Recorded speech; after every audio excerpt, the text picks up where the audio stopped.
35. A raffle, for crying out loud. But what a raffle! A raffle like no other in Trinity's history, in any school's history.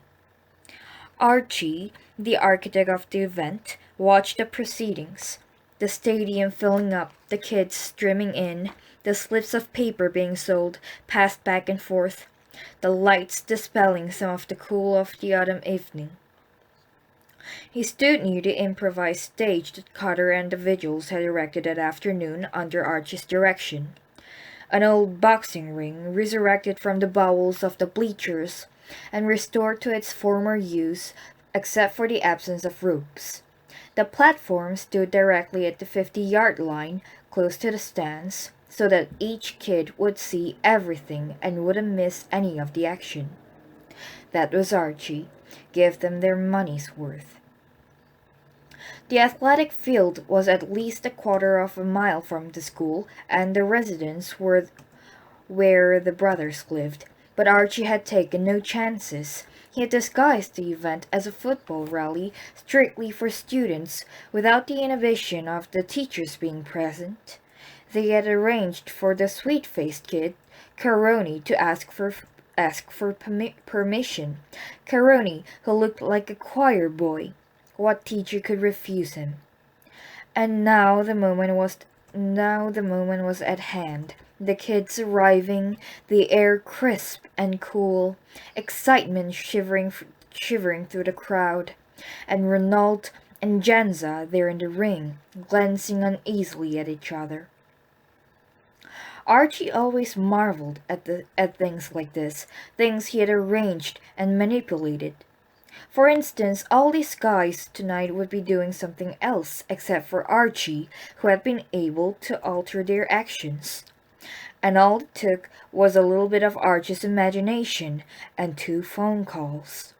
The first call had been to Renault, the second to Zanza. But Janza's call had been simply routine.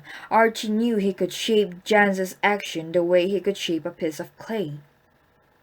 But the call to Renault had required the right moves, resourcefulness, and a little touch of Archie in the night.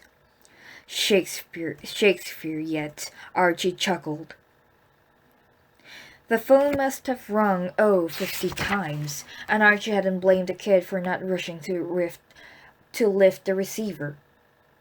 But persistence paid off, and finally there was Renault on the line. The quiet hello, the calm voice, but something else. Archie had detected another quality in the voice, a deadly calm, determination. Beautiful. The kid was ready. Archie had soared with triumph. The kid wanted to come out and fight. He wanted action. "Wanna get even, Renault?" Archie goaded. "Strike back? Get revenge? Show them what you think of their goddamn chocolates?" "How do I do that?" The voice was guarded but interested, definitely interested. Easy, Archie responded, "if you're not chicken, that is." The needle, always the needle. Renault was silent. "There's a guy named Zenza. He's really a rotten kid, no class at all. He's not much more than an animal. And word has gotten around that he needed the help of a bunch of kids to make you fall in line. So I figure we ought to settle the matter. At an assembly, at the athletic field, boxing gloves, everything under control. Here's a way to get even with everybody, Renault." "With you too, Archie?" "Me?" The voice innocent and sweet. "Hell, why me? I was only carrying out my job. I gave you an assignment. Don't sell the chocolates. And then I gave you another. Sell them. You did the rest, kid. I didn't beat you up. I don't believe in violence. But you touched off the fireworks." Silence on the line again. Archie pressed on, softening his voice, cajoling, leading him on. "Look, kid, I'm giving you this choice because I believe in fair play. Here's a chance to end it all and get on with other things. Christ, there's more to life than a lousy chocolate sale. You and Janza, alone in the ring, facing each other fair and square. And that's it. Finished. The end. All done. I guarantee it. Archie guarantees it. And the kid had fallen for it, hook, line, and sinker. Although the conversation had gone back and forth for a while, Archie had been patient. Patience always paid off. And he had won, of course. Now, surveying his handiwork, the crowded bleachers, the frantic comings and goings as the raffle tickets were bought and sold, and the directions scrawled on the tickets, Archie exulted quietly. He had successfully conned Renault and Leon and the Vigils and the whole damn school. I can con anybody. I am Archie. Pretend you're a spotlight, Obi told himself. A spotlight sweeping the place, stopping here and there and lingering at other places, picking up the highlights of the thing, this momentous occasion. Because let's admit it, this is an important event, and Archie, that bastard, that clever bastard, has done it again. Look at him down there near the fight ring like he's king of all he surveys. And he is, of course. He's got Renaud there, pale and tense as if he's facing a firing squad, and Janza the animal, a chained animal waiting to spring loose. Obi the spotlight concentrated on Renaud. Poor dumb, doomed kid. He can't win, and he doesn't know it. Not from Archie. Nobody wins from Archie. Archie, who'd been going down to defeat. What a great scene that had been. The last Vigils meeting, when he stood there humiliated. But now he was on top again. All the chocolates sold, in charge once more, the entire school in the palm of his hand. All of which proves that the meek don't inherit the earth. Not very original. Archie must have said it at one time or another. Don't move. Not a muscle. Just wait. Wait it out. Wait and see. Jerry's left leg had fallen asleep. How can your leg fall asleep when you're standing up? I don't know, but it's asleep. Nerves, maybe, tension. At any rate, small darts stung his legs, and he had to fight to keep from moving. He didn't dare move, afraid he would fall apart if he moved. He knew now that it had been a mistake coming here, that Archie had faked him out, tricked him. For a few moments, while Archie's voice whispered enticingly of sweet revenge, suggesting the fight as a way of ending it all, Jerry had actually believed it was possible to beat Janza and the school and even Archie. He had thought of his father and the terrible look of defeat when he had listened on the phone the other night and finally placed the receiver on the table, giving up. I'm not giving up, Jerry had pledged, listening to Archie's goading voice. He also ached for a chance to confront Janza who had called him a fairy.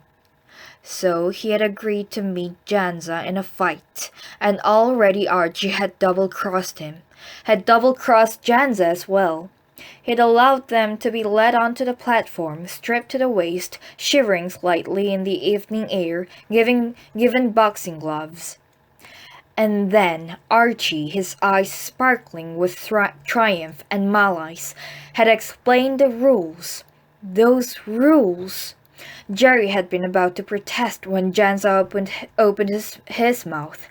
It's okay with me. I can beat this kid any way you want.